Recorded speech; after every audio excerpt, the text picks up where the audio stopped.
Faustino Catalina. Iglesia Noticia. COPE. Estar informado. Saludos amigos y muy buenos días en este domingo 10 de mayo de 2020, es el quinto de Pascua y en el que iniciamos a esta hora la cita con la actualidad religiosa de estas últimas jornadas en esta media hora de información hasta las 9 de la mañana en que llegará la transmisión de la Santa Misa desde Toledo en esta edición de Iglesia Noticia que hacemos hoy con Álvaro Español en el control de sonido. Numerosas parroquias de toda España que pasan desde mañana a una nueva fase de desescalada por el coronavirus se preparan para la reapertura de los templos y la celebración del culto y los sacramentos con las necesarias medidas de higiene y seguridad para evitar la pandemia. En esta situación, el presidente de la Conferencia Episcopal, el cardenal Juan José Omella, ha pedido un gran pacto de todas las fuerzas sociales, políticas y económicas para salir juntos de la crisis. Mientras tanto, está en marcha la campaña Dono a mi Iglesia con el fin de ayudar a las diócesis y a las más de 23.000 parroquias españolas. Y desde el Vaticano, el Papa Francisco sigue de cerca la crisis y pide por los afectados, mientras Cáritas Internacional pide acciones valientes contra los efectos de la pandemia, cuyos efectos económicos podrían ser peores que la propia enfermedad. Faustino Catalina. Iglesia Noticia. COPE. Estar informado. En este domingo 10 de mayo, en el que la Iglesia española celebra la fiesta de San Juan de Ávila, patrono del clero secular, numerosas parroquias se preparan para la desescalada del coronavirus y para ello durante esta semana los obispados han emitido decretos para poner en práctica en las diócesis las medidas que ya anunció la Comisión Ejecutiva de la Conferencia Episcopal sobre las medidas para la reapertura, el acceso a los templos y la celebración de los cultos y los sacramentos. Eso sí, con algunas variaciones que dependen de la fase en que se encuentre cada diócesis, pero que afectan a las medidas higiénicas, el aforo permitido en los templos, el uso de mascarillas y de gel hidroalcohólico y la organización de las celebraciones para mantener las distancias de seguridad. Hay además iniciativas variadas como los pasillos de una sola dirección para la entrada, salida y distribución de la comunión, la petición previa de asistencia, también evitar la asistencia de personas en grupos de riesgo o el aumento de la distancia de seguridad recomendada entre los fieles. El presidente de la Conferencia Episcopal y arzobispo de Barcelona, el cardenal Juan José Omella, habló de algunos aspectos de la actual situación para la sociedad y la Iglesia en un encuentro organizado por el Foro Nueva Economía. Nos recuerda lo más destacado Nacho de Gamón. Buenos días. Buenos días, Faustino. Ahora que nos preparamos para la desescalada, también litúrgica, el cardenal Juan José Omella recordó que ha sido muy doloroso no poder celebrar misa con la asistencia de los fieles, aunque reconoció que ha sido una ocasión para intensificar la relación con Dios. Podemos encontrarnos con Jesús presente en cualquier lugar de nuestra vida. Y esto de alguna manera lo hemos intensificado y nos ha permitido intensificarlo este momento de no poder celebrar la misa presencial. Yo agradezco a todos los cristianos que lo han vivido con dolor, pero con mucha paz, y han sido una ocasión para vivir más profundamente su vida eucarística o su comunión con Dios. El presidente de la Conferencia Episcopal también destacó la necesidad de un gran pacto para salir de esta crisis. Estamos viviendo un cambio de época, aseguró, y necesitamos mucha unión. El problema no es solamente la escalada, es lo que viene detrás. Y yo que apelo a una comunión, a un pacto entre todos los partidos políticos, entre todos los estamentos sociales, en todos los estamentos económicos, toda la sociedad en general y todas las instituciones colaboren en un gran pacto para salir juntos, como también se hizo después de la Segunda Guerra Mundial, que Europa se unió y pudieron salir y hemos tenido pues unos años de tanto bienestar. El cardenal Omella también anunció que la Comisión Ejecutiva de la Conferencia Episcopal ya trabaja en organizar un día en homenaje de las víctimas del coronavirus con misas en todas las diócesis. Gerona ha aplazado el inicio de las misas con presencia de fieles hasta el 30 de mayo por dificultad para organizar el aforo y por la avanzada edad de sus sacerdotes, mientras mañana abrirán sus puertas el santuario de Covadonga en Asturias o la Basílica de la Virgen de los Desamparados. En todo caso, tras los días de estado de alarma transcurridos en los que la mayoría de los templos quedaron cerrados a los fieles en toda España, el riesgo de contaminación de los bienes muebles es bastante bajo. Pero eso sí, nos parece importante recordar algunas indicaciones y recomendaciones sobre los procedimientos de desinfección de los bienes culturales para una correcta protección de todo el patrimonio. Rubén Tejedor es delegado del Patrimonio Cultural de la Diócesis de Osma-Soria. Creemos que son medidas absolutamente necesarias que se deben tomar a la hora de proteger nuestro patrimonio, pero también que son medidas que se deben tomar a la hora de proteger nuestra salud, porque el virus, el COVID-19, permanece en el textil unas 48 horas y en otra serie de superficies hasta 5 días. Entonces esto puede afectar también a cómo se debe tratar nuestro patrimonio. Algo muy importante que hemos querido también recordar es que ante cualquier duda con los procesos de limpieza y de desinfección, lo mejor es no aplicar ningún tratamiento. Y sobre todo que nuestros sacerdotes y religiosos pues puedan ponerse en contacto con nuestra Delegación de Patrimonio para poder orientarles en el tratamiento y en el cuidado de un bien tan grande que es símbolo de la fe de tantas generaciones como es nuestro patrimonio religioso, histórico y cultural. Las recomendaciones para evitar daños tienen que seguir en todo momento las mezclas de desinfectantes y antisépticos comunes propuestos por las autoridades sanitarias. Rubén Tejedor. Las orientaciones que hemos querido dar desde la delegación las hemos estructurado en 3 grandes bloques. Por una parte, las medidas que se deben tomar dentro de los templos y en las zonas expositivas. En segundo lugar, las medidas que se deben tomar en los bienes muebles y en los ornamentos litúrgicos. Y en tercer lugar, las medidas que se deben tomar en los bienes culturales en los espacios públicos. Como norma general, hemos recomendado, siguiendo el sentir de la Dirección General de Patrimonio y del Instituto de Patrimonio Cultural Español, que no se recomienda hacer fumigaciones o pulverizaciones dentro de los templos. Es verdad que el cese mayoritario del culto hace varias semanas pues hace poco probable que en estos espacios exista el virus. Pero, no obstante, sí que se ha celebrado de forma individual por parte de los sacerdotes. Por eso hay que proceder de forma normalizada a limpiar estos espacios usados. Hemos recomendado la pulverización controlada de ozono, por una parte, pero también dentro de los templos hemos recomendado el uso del alcohol etílico, disuelto en un tanto por ciento en agua, y también la lejía rebajada a un 30% en agua. El Instituto de Patrimonio Cultural, además, nos insta a mantener este protocolo de limpieza, y esto es muy importante, de forma permanente, una vez se vuelva a la normalidad, para evitar la futura difusión de cualquier patógeno. Vamos a conocer y a recordar algunas de las medidas en esa reapertura de los templos. Primero en el País Vasco con Alicia Calleja. Acorde al calendario por fases del Gobierno de España y atentas a las indicaciones sanitarias que pudieran surgir en todo momento, las 3 diócesis vascas decretan reanudar el culto público y la reapertura de templos a partir del lunes 11 de mayo y coordinan junto al Gobierno vasco la desescalada en la Iglesia. Por ello han dado a conocer las fechas y pautas para retomar la vida en templos y centros parroquiales y volver físicamente a la Santa Misa. Así, el plan de la Iglesia vasca sigue indicaciones de la Conferencia Episcopal y los 3 obispos vascos, don Juan Carlos Elizalde en Vitoria-Gasteiz, don José Ignacio Munilla en San Sebastián y don Mario Iceta en Bilbao, mantienen la indicación a personas mayores, enfermas o en situación de riesgo de no acudir a los templos y de que sigan las misas por los medios de comunicación.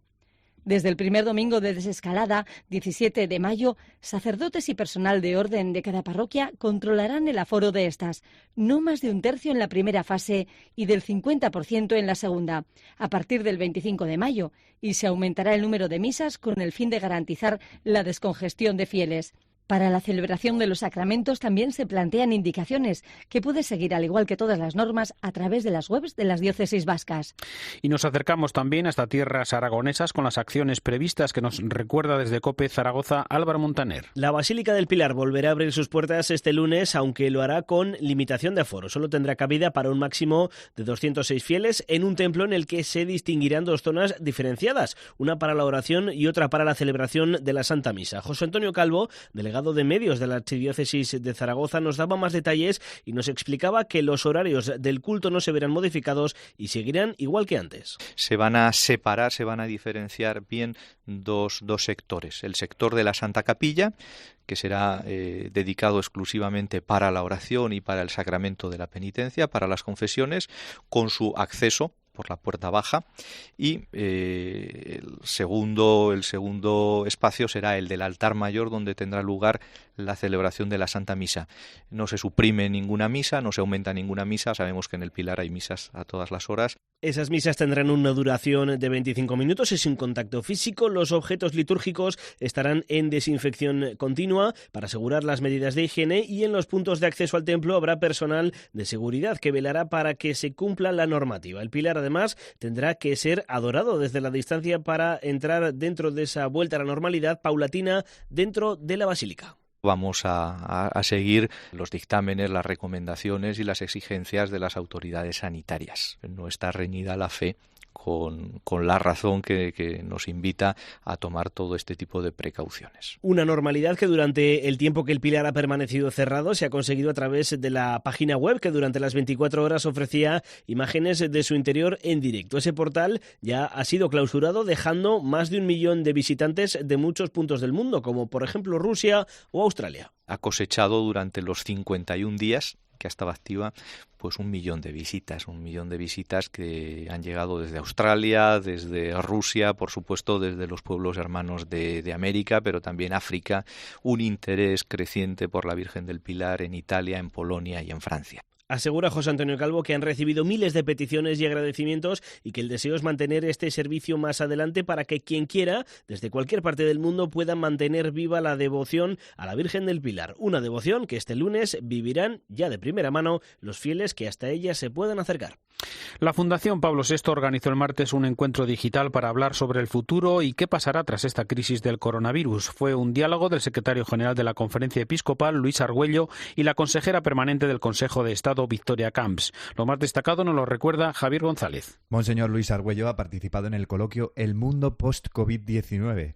En él ha reflexionado sobre lo que podemos aprender de la crisis que vivimos. Yo creo que estamos demasiado sometidos a dialéctica de contrarios.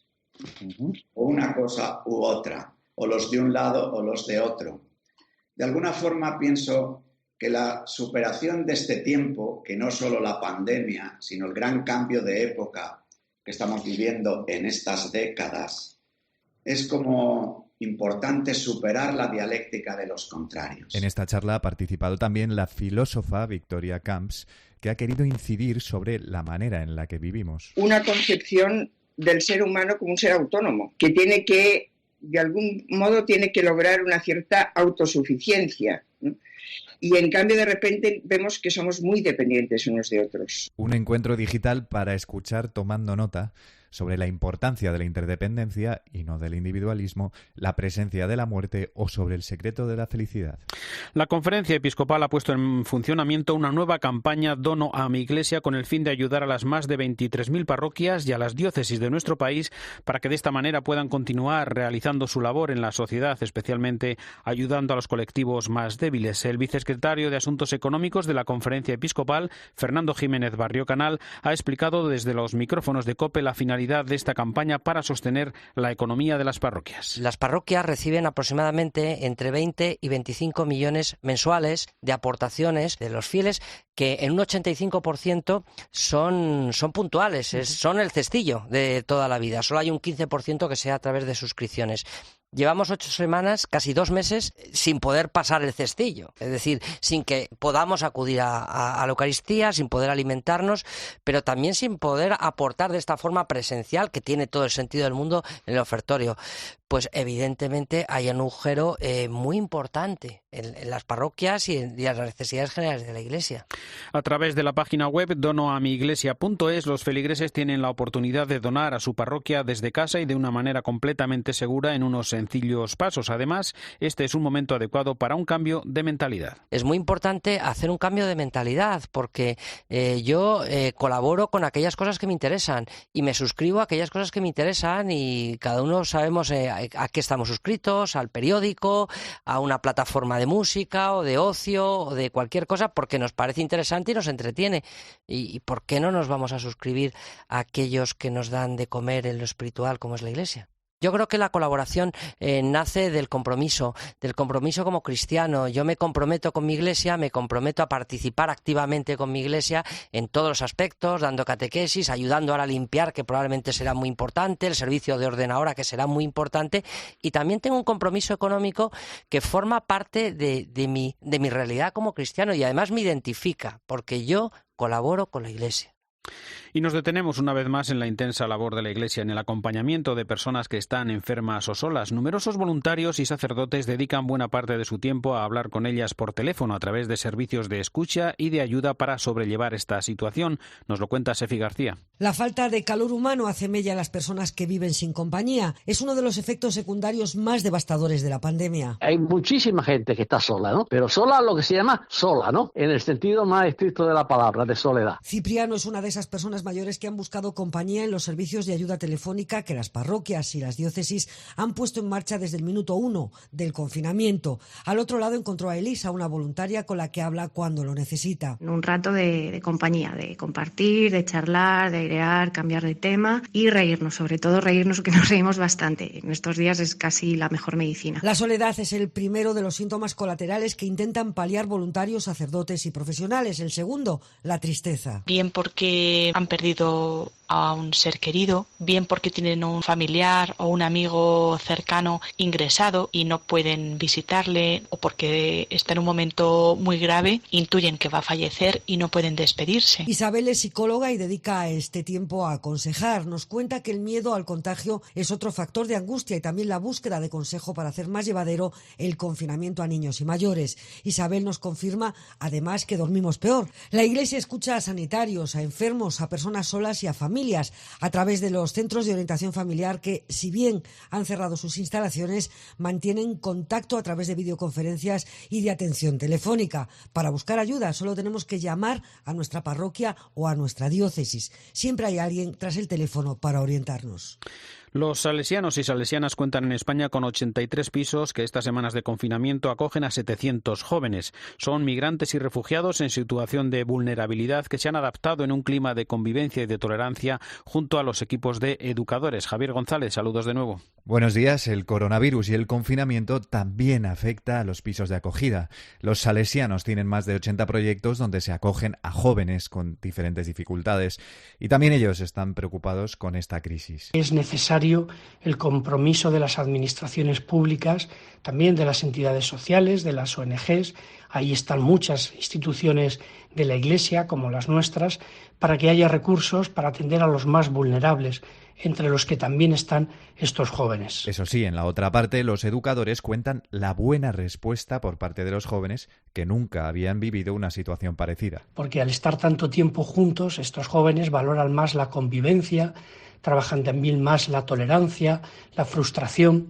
Hay que pensar que algunos de ellos, algunos de los chavales, pues nos dicen que nunca habían estado tantas horas en casa ni pasado tanto tiempo pues como viviendo en una familia, ¿no? Los jóvenes y educadores salesianos se adaptan como pueden a esta situación, mientras esperan con preocupación lo que les depara un futuro incierto.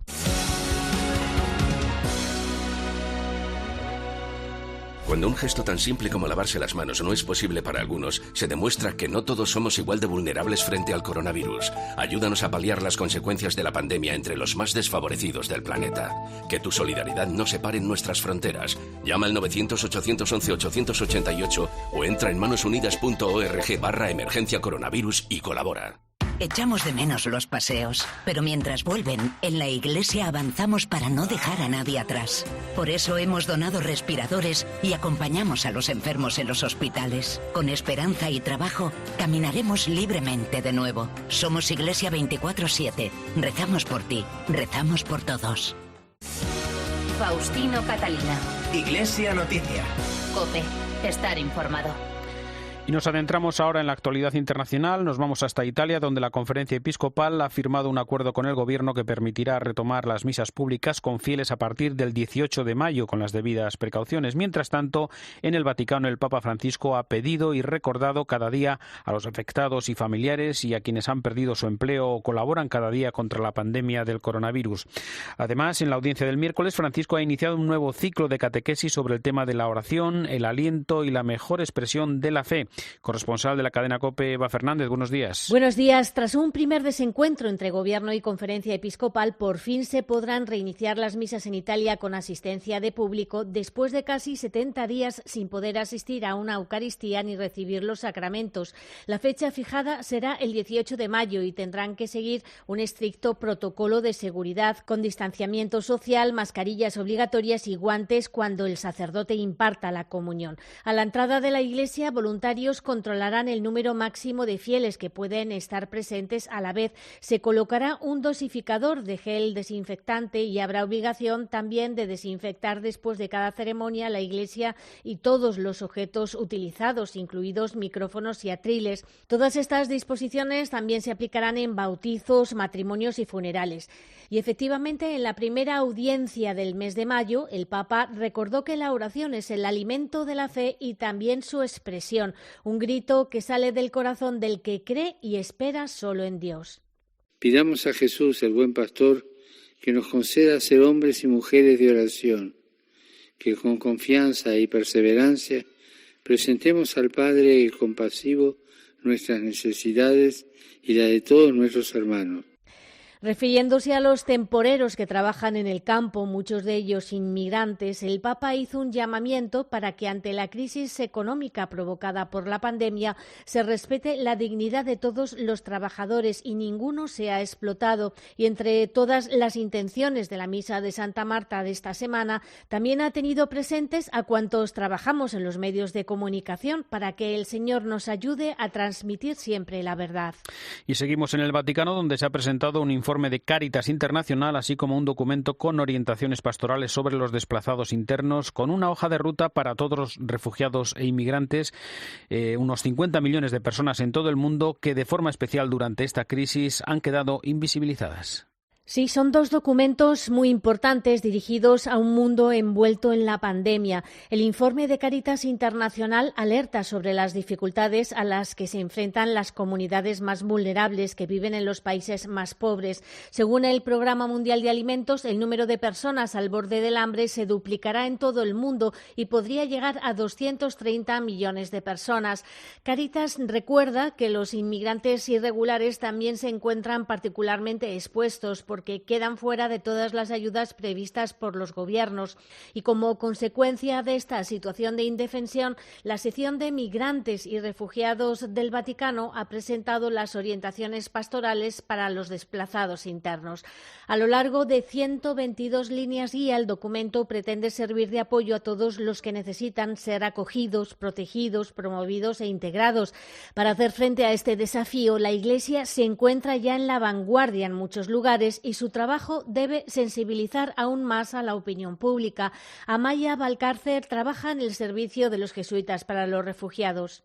El mayor problema de los desplazados internos es su invisibilidad, debida en parte a la limitación al acceso a poblaciones desplazadas, debido al conflicto armado, a la inseguridad. Todo ello hace que el reconocimiento de sus derechos y sus necesidades sean olvidados. No hay presencia internacional, por lo tanto, son poblaciones invisibles. El texto denuncia que los principales desencadenantes de los desplazados internos son los conflictos armados, pero también hace hincapié en los desastres naturales, problemas que favorecen la trata de seres humanos y que se agudizan con la crisis económica que está provocando la pandemia. Y recordamos también, Eva, que la Santa Sede ha reconocido las virtudes heroicas de dos españoles, una joven de 21 años y de su padre, que terminó sus días como religioso redentorista. Además, el vídeo de Francisco para el mes de mayo está dedicado a los diáconos. Sí, la semana nos ha traído la alegría de estos dos nuevos siervos de Dios fallecidos en Granada, que además se ayudaron mutuamente a ser santos, porque son padre e hija. Francisco Barrecheguren se quedó huérfano siendo niño. En Granada se casó y tuvieron una única hija, Conchita, que falleció a los 22 años después de llevar con gran entrega su enfermedad. Al quedarse viudo se hizo sacerdote y terminó su vida atendiendo a los más pobres. Ahora solo queda esperar los 2 milagros que les conviertan en beatos. Por otra parte, también hemos conocido la intención de oración del Papa para el mes de mayo, que está protagonizada por los diáconos. Los diáconos no son sacerdotes de segunda categoría, forman parte del clero y viven su vocación en familia y con la familia. Son los guardianes del servicio a la Iglesia. Recemos para que los diáconos, fieles al servicio de la palabra y de los pobres, sean un signo vivificante para toda la Iglesia. No todos saben que los sacerdotes son ordenados diáconos para servir a la comunidad. De hecho, la palabra griega diaconía significa servicio. Asisten mediante el servicio de la palabra, el servicio de la liturgia y el servicio por los más pobres y desfavorecidos. En palabras del Papa, están dedicados a los pobres que llevan en sí mismos el rostro de Cristo sufriente.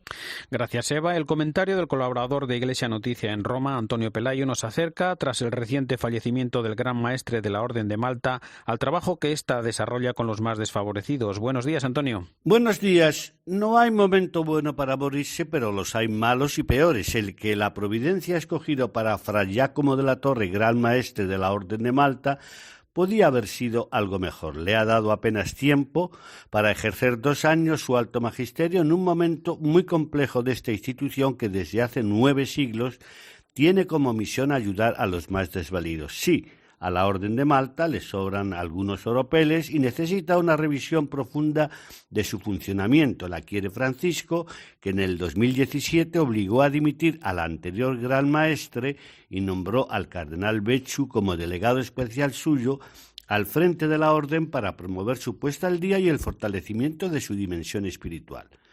Actualmente los miembros de esta orden religiosa son algo más de 13.000, pero cuentan con un número de voluntarios, médicos, enfermeros y auxiliares que superan los 100.000. La Orden de Malta es en estos momentos capaz de abrir en 72 horas un hospital de campaña en cualquiera de los 5 continentes y desarrolla su labor humanitaria en 120 países.